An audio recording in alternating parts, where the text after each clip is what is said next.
पहा प्रॉब्लेम सेटमधला 14वा. Out of 200 student from a school 135 like kabaddi and the remaining students do not like the game.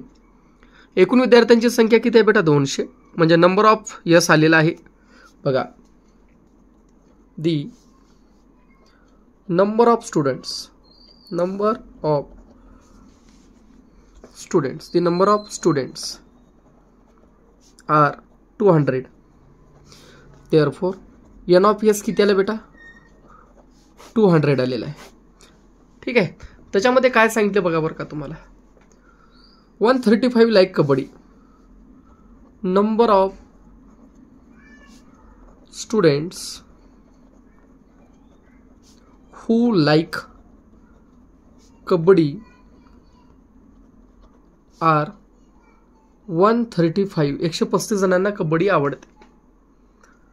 And remaining student do not like the game. आता बघा remaining students who don't like kabaddi, ज्यांना कबड्डी आवडत नाही, किती सांगा बरं का बेटा 135 जणांना आवडतं. म्हणजेच काय येतं टोटल स्टुडंटमधून 135 मायनस केलं तर त्या ठिकाणी काय येतं बेटा सांगा 65 स्टुडंट असे आहेत की त्यांना त्या ठिकाणी कबड्डी आवडत नाही. therefore 65 students don't like kabaddi, त्यांना कबड्डी आवडत नाही. आता काय म्हणलं बघा,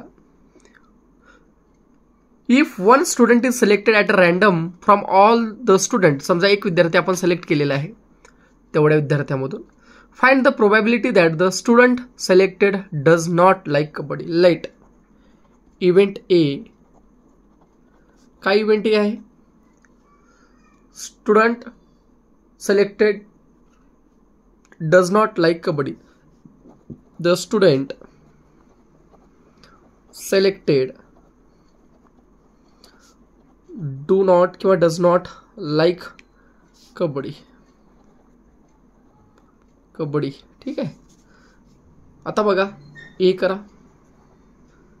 किती जणांना आवडत नाही आत्ताच सांगितलं तुम्ही, किती आवडत नाही बेटा 65 जणांना. म्हणजे डायरेक्ट काय करायचं एन ऑफ ए आलेला आहे, किती आलं बेटा 65. पण आता प्रोबॅबिलिटी काढायचं ना, पण P of A is equal to काय येते P of A is equal to n of A divided by n of S, म्हणजे 65 डिवायडेड बाय 200. मग भाग घालायला बेटा 13 जातं, ह्याला कितनं जातं 40 जातं, म्हणजे 13 भागिले किती येतं 40. मग काय म्हणायचं आन्सर लिहायचं लास्टला the probability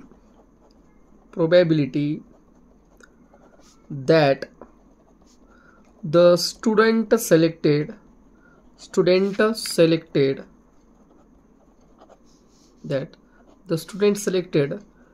doesn't like kabaddi is 13/40. मागच्या व्हिडिओमध्ये मी परत सांगतोय, मी शॉर्टकटमध्ये केलंय, पण तुम्ही उत्तर लिहिताना अशा प्रकारे लिहिलं पाहिजे बरं का प्रोबॅबिलिटी, कारण याला मार्क असतात बेटा. हा प्रॉब्लेम सेटमधला 14वा आपला कंप्लीट झालेला आहे.